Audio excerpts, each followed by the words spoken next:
Hello বন্ধুরা, মালাস অ্যাক্টিভিটিসের পক্ষ থেকে আপনাদের জন্য অনেক অনেক শুভেচ্ছা। আমার আজকের রেসিপি সবজি পোলাও। আমি কড়াইতে তেল দিব।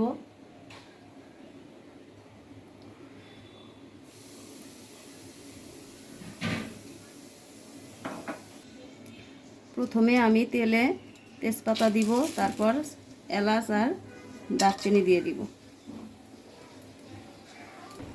এবার পেঁয়াজ দিয়ে দিব।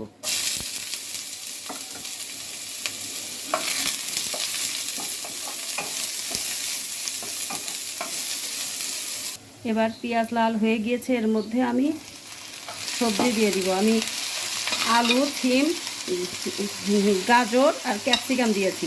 সবজি আপনারা চাইলে অনেক কিছু দিতে পারেন। শীতের সময় যেরকম ফুলকপি, বাঁধাকপি সবই দেওয়া যায়। মটরশুঁটি ছিল না ঘরে, সেই জন্য আজকে মটরশুঁটি দেইনি। সামান্য একটু লবণ দিব।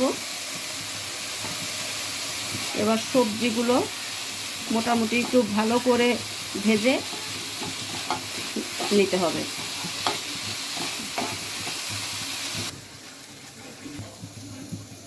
এখানে এক চামচ পেঁয়াজ বাটা, এক চামচ রসুন বাটা আর হাফ চামচ আদা বাটা, এগুলো এখন এর মধ্যে দিয়ে দিব।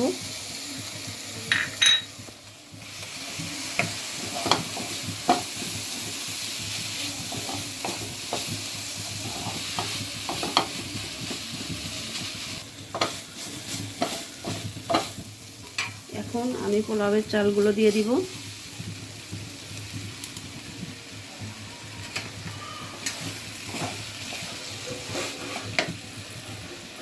সামান্য একটু লবণ দিয়ে দিব।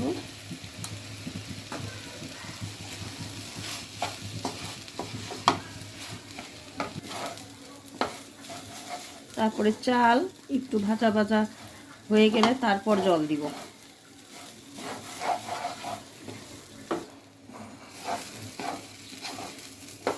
চাল ভাজা হয়ে গেছে, এবার আমি জল দিয়ে দিব।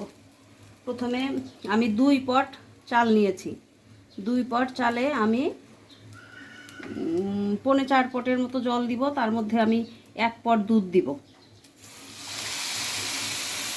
আর বাকি জল দিব, গরম জল গরম করে নিয়েছি, গরম জল দিব।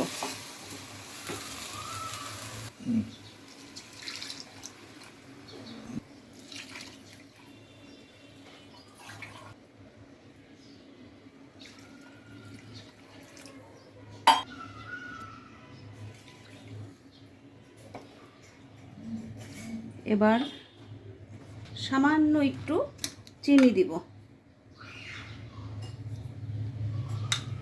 আমি এভাবে রান্না করি। অনেকে পোলাওয়ে পেঁয়াজ বেরেস্তা, তারপর কিশমিশ, বাদাম এগুলো অ্যাড করেন, কিন্তু আমার বাসার কেউ এগুলো পছন্দ করে না। সিম্পল পোলাও সবার পছন্দ, সেজন্য আমি আর কিচ্ছু অতিরিক্ত কিছু অ্যাড করব না।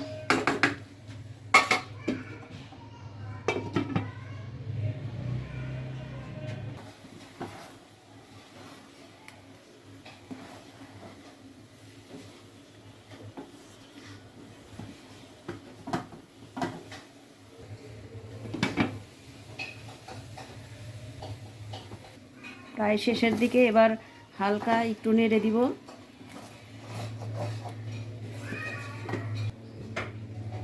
দেখবেন একদম মানে ঝরঝরা হবে। অনেকে আন্দাজ মতো জল দেয়, কিন্তু আমি সবসময় মেপেই দেই। যে পট দিয়ে চাল দিব ওই পট দিয়েই আমি জলটা দেই আর কি, একদম সুন্দর হয়। রেডি হয়ে গেছে সবজি পোলাও। দেখেন একদম ঝরঝরে হয়েছে। সবজি পোলাও কমপ্লিট, চুলা বন্ধ করে দিয়েছি। এবার আমি এর মধ্যে এভাবে রেখে দিব। তো আপনারা এভাবে খেয়ে দেখতে পারেন, ভালো লাগবে। Thank you.